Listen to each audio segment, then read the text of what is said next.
Wait, best is yet to come. Ta-da! The MCU's Phase 4 TV roster expands further with Iman Vellani's introduction as Kamala Khan in the vibrant first episode of Ms. Marvel, whereas the recent MCU series Moon Knight avoided even mentioning the beloved Avengers characters.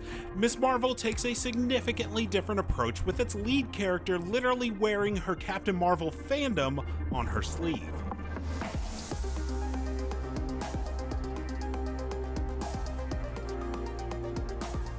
The premiere quickly establishes Kamala's internal conflicts, home life, and the fantasies that occupy her every waking thought. Ms. Marvel is another piece in the expanding MCU, but thankfully, it also shines on its own. Questions of identity and belonging are a repeat superhero theme, but showrunner Bisha K. Ali is not just doing a paint-by-numbers origin story with a multiculturalism twist. Instead, the first episode keeps the heart of the comic book while exploring how this beloved character fits into the MCU landscape in a visually arresting and fun manner. Cosmic. Often, superheroes are torn between their powers and obligations, but Kamala's divided self is evident in the first scene with her family. From the jump, the various dynamics of the Khan home feel lived in and identifiable. Her mother is concerned with the usual boys and booze fear that run parallel to growing independence, but the first episode does a good job of establishing more of her strict rules than the typical curfew-breaking behavior. We have decided to let you go. Really? Yes, but Kamala isn't drowning in friends, but it is heartening to see that the popular student, Zoe Zimmer, avoids the mean girl trope. She isn't exactly Kamala's BFF either, as that spot is reserved for Bruno and Nakia.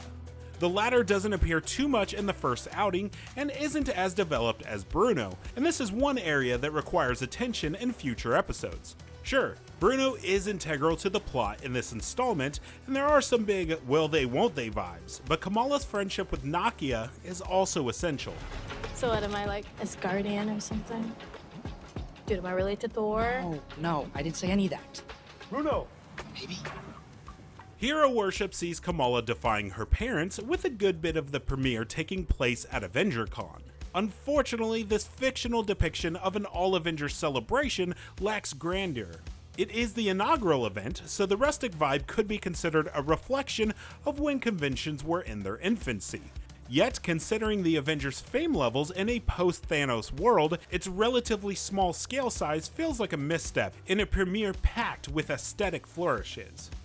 Otherwise, the directing duo of Adil and Bilall effectively balance Kamala's active imagination against the backdrop of Jersey City and the Khan home. Throughout this first episode, Ms. Marvel is visually arresting in its mix of animation and live action, underscoring why this convention setting can't quite hold a candle to the rest of the premiere. Still, the Khan's cosplay competition is a good opportunity to reflect on how the Avengers have impacted the cultural climate of the fictional and real world. As far as the title star, a lot rests on Iman Vellani's shoulders, but from the voiceover in the opening credits, it becomes clear that the 19-year-old newcomer is a star. Hawkeye is the nearest MCU series in terms of tone to Ms. Marvel, and Vellani is equally as charming as Haley Steinfeld. Kamala's relationship with both of her parents has already hit some stirring notes, and one stomach-churning moment accurately captures the shame of hurting those closest to you. Good is not a thing you are, Kamala. It is a thing you do. The MCU television slate continues to grow, and Ms. Marvel is already making a strong case for Kamala Khan as an exciting new addition. This coming-of-age story includes some familiar elements of a teenager struggling to figure out the path ahead. Still, the teenager's Muslim faith and her parents' expectations offers a new perspective. The directors immediately pull us in with some solid visual flourishes, and Iman Vellani is an arresting lead. AvengerCon isn't entirely on the scale we would expect, but otherwise, the Disney Plus series gets off to a bold start. For more MCU reviews, check out what we thought of Moon Knight Season 1 and Doctor Strange in the Multiverse of Madness.